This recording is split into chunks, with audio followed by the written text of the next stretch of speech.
We're going to read the article that was recently published by us. It's called How to Stay Alive in the Age of Deceit.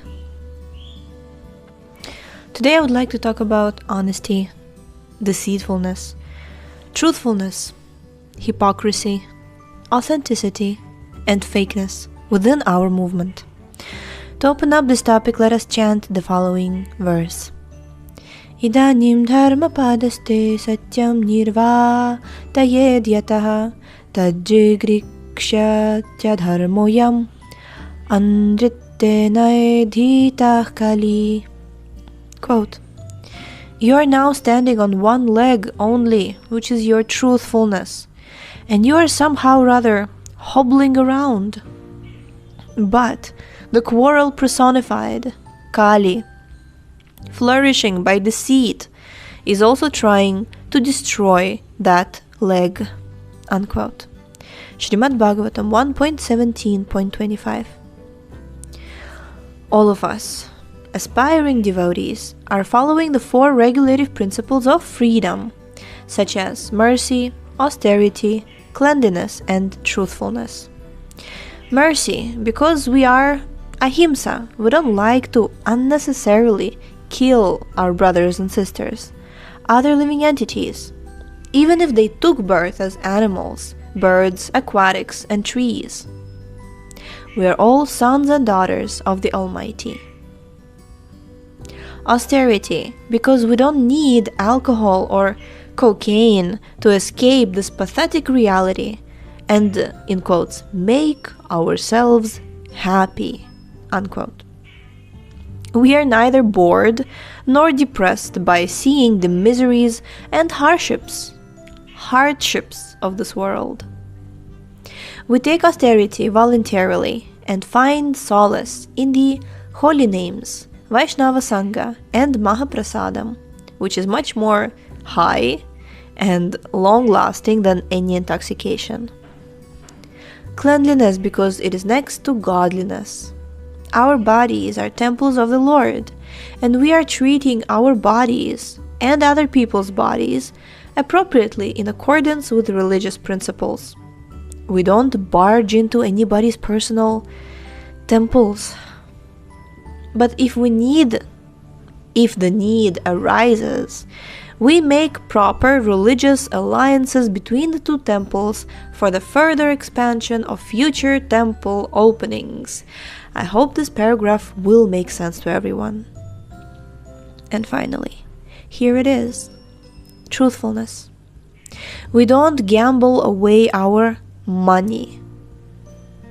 I put my life, my money, my family, my wife, my children, my property, my reputation, my sanity, my precious time on number 8. And then number 6 comes up and we're like, no, Krishna, why are you so merciless? Why are you so cruel? Why do you hate your devotees? Krishna, I've given you everything and this is what I get? This is what I get? Well, excuse me, sir? What on earth were you thinking when you've placed your entire existence on some stupid number 8? Sounds funny, right? Well, it's not. Not for me, at least. Because now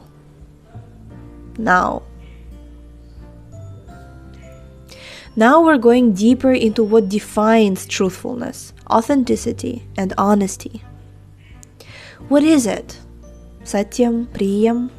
Alright, that much we can feel and understand when someone is talking to me nicely or shouting like a rabies dog. Okay, good. But what about resolving conflicts? In the Bhagavatam verse I've just mentioned above, it is stated that Kali, personification of the age of quarrel and hypocrisy, is flourishing by deceit. Deceit is the antonym of honesty. I may not be able to adequately describe all the glories and wonderful examples of honesty in our present-day movement, which are surely there. Otherwise, we wouldn't have survived for 50 years already. But honesty is such a humble, submissive, and meek quality, isn't it? So simple-hearted and fragile, so vulnerable and innocent. But what is deceit, fakeness, and treachery? It's about domination. It's about indignifying others. It's about destroying someone to give rise to someone else. It's about smiling in the face and holding a knife behind your back. It's about saying, I love you, in your face, and 5 minutes later telling your friends, to hell with her, or him, right? To hell with her. Let her die, or whatever. I don't care. I don't have time for this.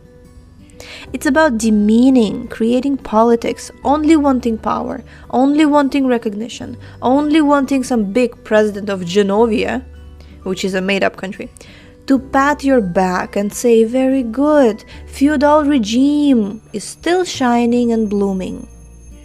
It's about negligence. It's about lack of responsibility. It's about being blind to the greater consequences of your selfish, imbecile actions. It's about lacking vision or closing up our eyes upon the vision of how present events just don't feel right. They're improper. Something has to be done. But we shall do nothing because we must maintain our status quo. And when I say vision, I mean Shastra Chakshus, not some vision of Mlecha Yavanas. It's about saying stupid things where you really should not have said anything and being silent, being absolutely silent, when you really should have shouted on top of your lungs. What are you doing? Put out the fire immediately, instead of letting someone burn themselves alive. So it's about that. Truthfulness is the last leg of religion in the age of Kali, and we are practicing all 4 regulative principles of freedom. But don't you think that we've got our priorities wrong? Instead of counting how many temples are creating more temples, why don't we focus on that silly devotee who placed his entire life and soul on that ridiculous number 8? He lost, by the way. Number 6 came up. He has nowhere else to go. Perhaps he'll just join the Brahmachari ashram, get his BTG box and sleep on the mat in a monastery for the rest of his life and never come to the casino again. And how about you? Have you visited your metaphorical, I want to say metaphysical, metaphorical casino lately? I know I have before, but now I'm learning how to not get entangled in the unending thread of self-deception and not suffocate myself to death again. It does feel like freedom. I'm glad I'm still alive.